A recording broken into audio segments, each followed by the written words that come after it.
She had a smug aura about her. I do not like this painting, Charlie. Smug aura mocks me. It's evil. Hello, friends, and welcome back to ReddX, your source for the freshest daily cringe content anywhere on the internet. Promise, swearsies, it's just a fact, and it's totally science. Go ahead and look it up.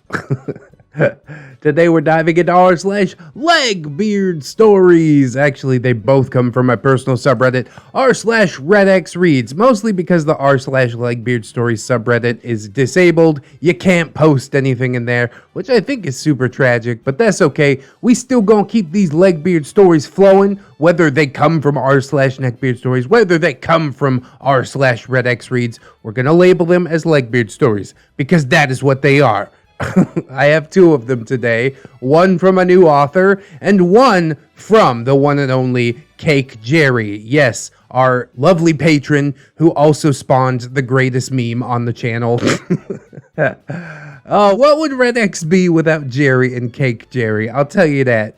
God damn, I'm sure people wouldn't listen to the end half as much. But anyways, I hope I can hold you to the end of this one. We'll see how it goes.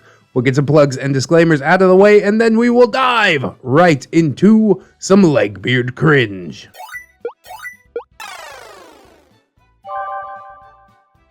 Close Encounters of the Lesbeard Kind. I don't think that's a typo. Hi there! Typical warnings go here. New to Reddit, don't know how to format, but damn, this still haunts me. It's nothing too heinous. Nor is it a saga. Luckily, my time with this beard was limited.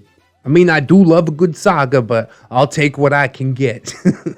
As for formatting and stuff, looks fine to me. You're using paragraphs and punctuation. What else could I really ask for?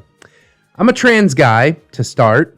I came out as male the year after all of this went down. But for the sake of the story, as it stood when it was happening, I will introduce myself as a 16-year-old lesbian.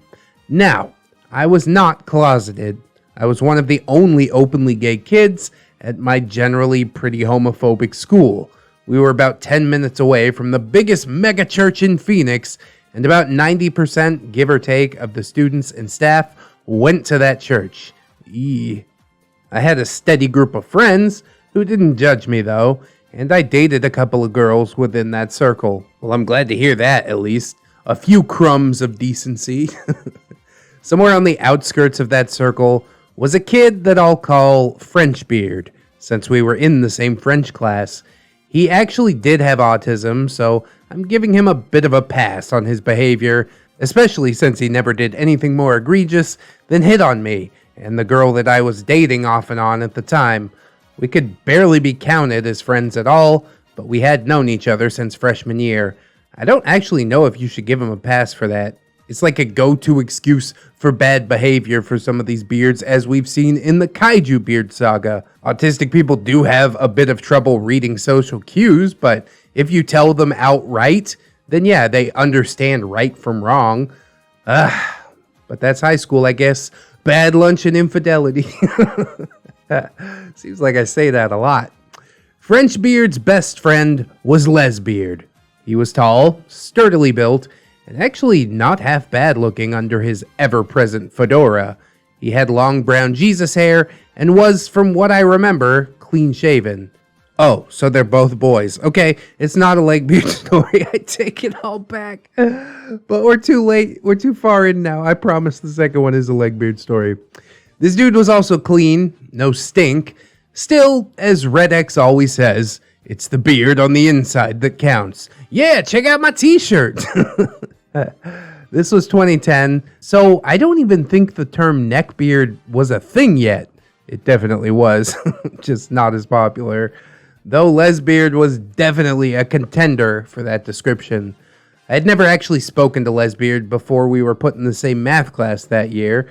I'd seen him around and even thought his fedora was cool, so I didn't complain when he sat behind me. If only we could take the fedora back, because it is a cool hat, damn it. We struck up conversation, and he was actually pretty chill for the first bit of our interaction. That lasted for maybe a week. Lesbeard didn't take long in poking away at my sexuality. He was a Weezer fan. He and Frenchbeard were particularly into a song called Pink Triangle. Isn't that off Pinkerton? It's a good one. It's a whiny track that goes along the lines of, "Oh, woe is me! The girl I like is a lesbian. Why won't she just be straight and give a nice guy a chance?" Yeah, that's Rivers Cuomo in a nutshell, but I still love Weezer, okay?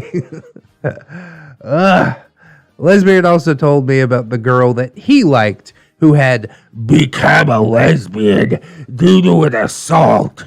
Something that he was selfishly very butthurt over. Oh yeah, be sure to make it all about you, bro. What the fuck? Trash human. I tried to gently inform him that no one just becomes gay, but he, of course, would not listen. Still, we added each other on Facebook, for some reason, and would talk after school sometimes. He was your typical angsty teen through and through, though I was also an emo little fuck, don't be deceived, and he would tell me about his feelings. I even wrote a poem for him based on the trials and tribulations that he was lamenting to me, and I'll post that too if anyone is interested. I am. I might poke some fun at it though, because how could I not with angsty high school poetry, so you have been warned. Showing that much interest and empathy was a mistake, but I was a bleeding heart, quote-unquote empath, and I ignored any warning signs that may have come up. Things came to a head one night, several weeks into the school year, when Lesbeard decided to unload upon me his pining interest. He tried a religious angle at first, telling me that he was a Christian and thought being gay was wrong and also a choice. I had none of that and told him that he was being rude and also an idiot, so he changed tactics. He told me all about how much he liked me, that he was a nice and genuine guy who would treat me right, and that he would turn me straight with his romance or his dick or whatever the hell he thought was so powerful about him. I told him in no uncertain terms to fuck off. Good move there. You gotta love the people who insist that they're so nice and then proceed to say, like, the shittiest things directly afterwards. Show me that you're nice, okay? And even then, being nice is not a fucking personality trait. It's the bare minimum. It is what is expected of you in a civilized society. Fuck out of here with that. Next day, I arrived at school, fully intending to inform my girlfriend of the conversation that I had had with Lesbeard. Guys, she told me that she had the exact same encounter with Lesbeard just the night before. So to clarify, Lesbeard had been talking to two lesbians who were dating each other at the same time, trying his damnedest to woo both of us. Again, for the people in the back, at the same time. Delusions of grandeur for sure. I mean, I hear a lot of talk in the comments section about unicorn chasing and stuff like that, but that's usually for bisexual chicks. Trying to turn people straight, like, it's just a bad look all over, man. Just say, okay, I respect your decision. I'll go harass someone else. And walk away with at least some of your dignity intact. But I'm talking to a neckbeard. It's just a waste of breath. Needless to say, both she and I were furious, and we excommunicated Lesbeard swiftly and with no mercy. That's where the story basically ends. Lesbeard did end up dating another one of our friends for a little while, one who I had a ridiculous crush on, but you win some, you lose some. It's a good way to look at it. See, walk away with your dignity intact. I met up with her 2 years later in college and learned that they had broken up because he had brought her to Comic-Con and spent the entire time flirting with other girls who were in cosplay. I left that school the following summer and never saw Frenchbeard or Lesbeard again, aside from a brief encounter at a con the next year, though my group and I moved on from that conversation pretty fucking quickly. Wonder what he'd think if he found out that I am now a dude. I understand neckbeards pining after people who have absolutely no interest in is something that we see all the time on this channel, but do you really have to drag Weezer into it? Okay? Pinkerton is a decent album. The Blue album is my favorite album of all time. Leave Weezer alone. Then again, I guess it's not really OP coming after the band. It's more like Lesbeard dragging them into the dirt in order to justify his really warped viewpoints. I don't understand what's so hard about not harassing people for the type of genitals that they're attracted to. Jesus. Definitely some cringe. Not a Legbeard story, although we could just pretend, whatever. Swap all the genders in the story around and the whole thing would basically play out the same. So that's what I'm gonna do. Put on my pretend hat. But we do have another story, and it actually is a Legbeard story. I promise. It says it in the first paragraph. I just kind of assumed about this one because it said Lesbeard, but moving on, let's get into the next one and make it do what it do. Trashiness beyond trashiness. The unfireable crackbeard. Hello, everyone. It's me, Cake Jerry. That's a different Jerry for any of those noobs out there. So it appears that my first post was quite well received, even by the great ReddX himself. Yes, indeed. I'm gonna link that one in the description for you guys if you missed out on it. I really appreciated all of the positive comments everyone had for my first story, so it seemed like the perfect idea to put out another one. This time of the Legbeard variety. Oh, thank God for not making me look like a complete asshole. Only 50%.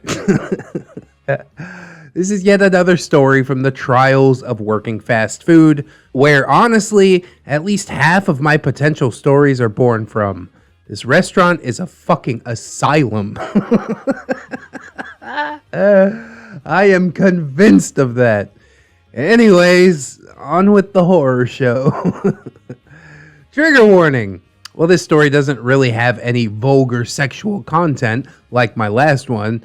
I should mention that this story will have some drug abuse of the hard drugs kind, so if this personally triggers you, this might not be the story for you, if you couldn't tell from the name Crackbeard. Oh wait, I'm corrected. Contrary to the trigger warning, Crackbeard's name doesn't come from any drug use.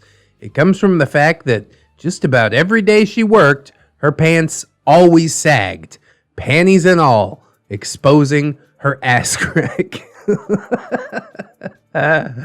Oh God, she's stuck in the early 2000s with like those low-cut jeans when that was the fashion. Or maybe she just don't have pants that fit.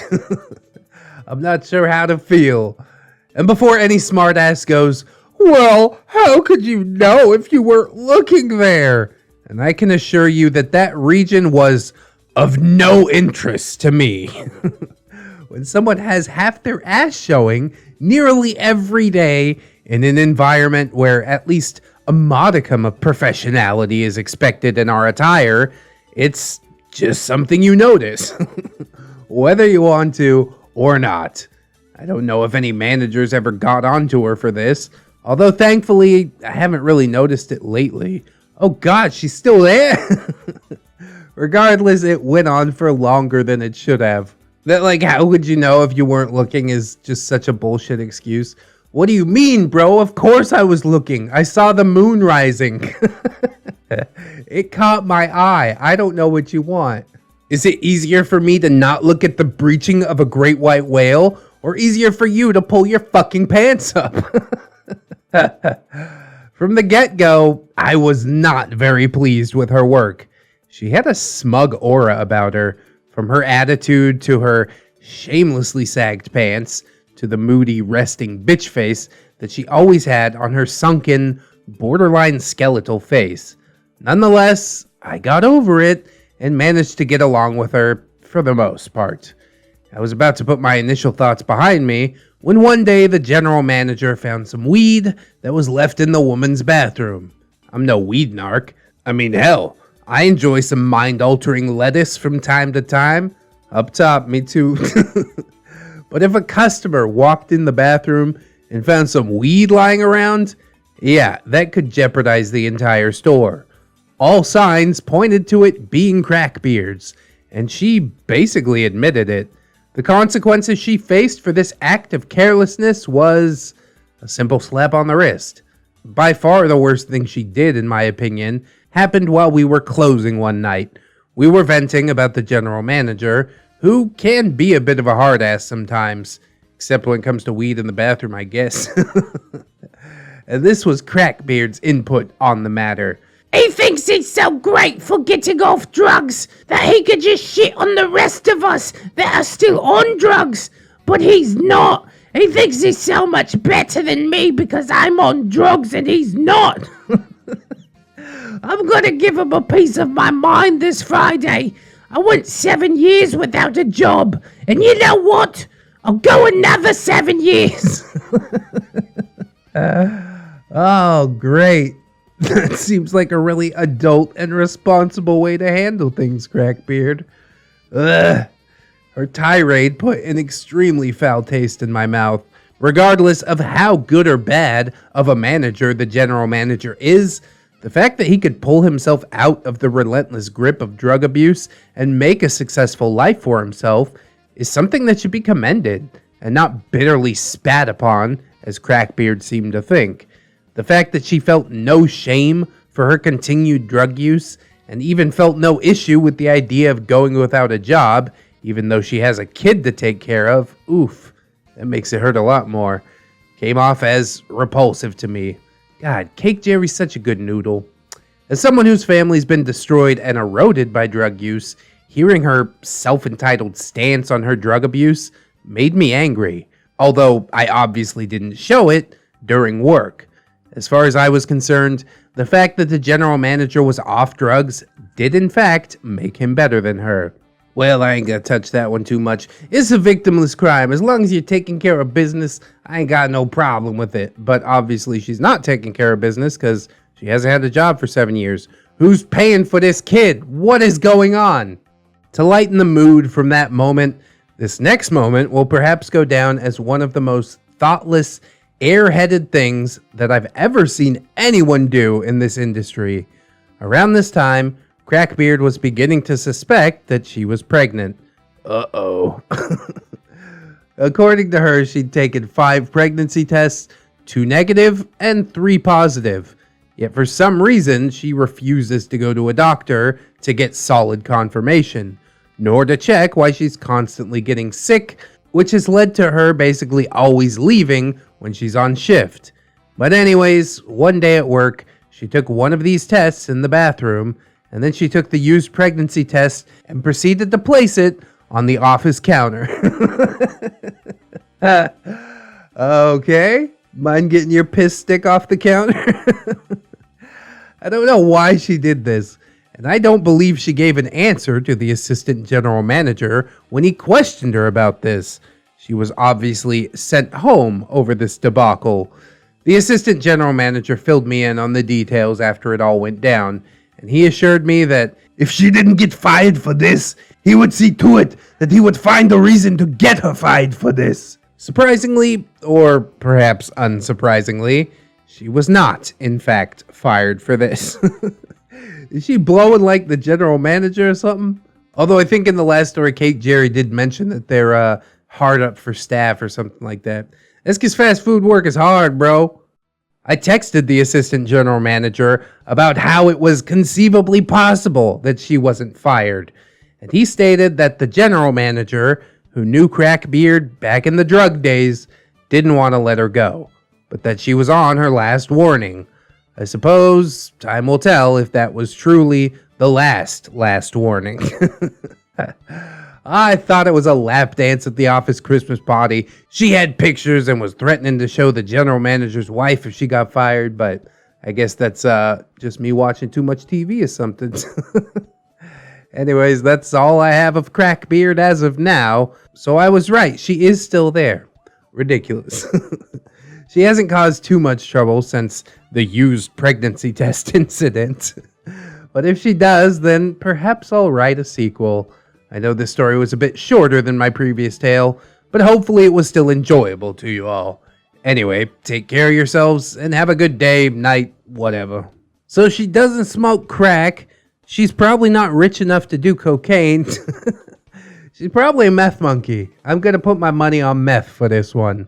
There is so much wrong with this story. And honestly, putting a piss-covered pregnancy test on the counter is really the least of it.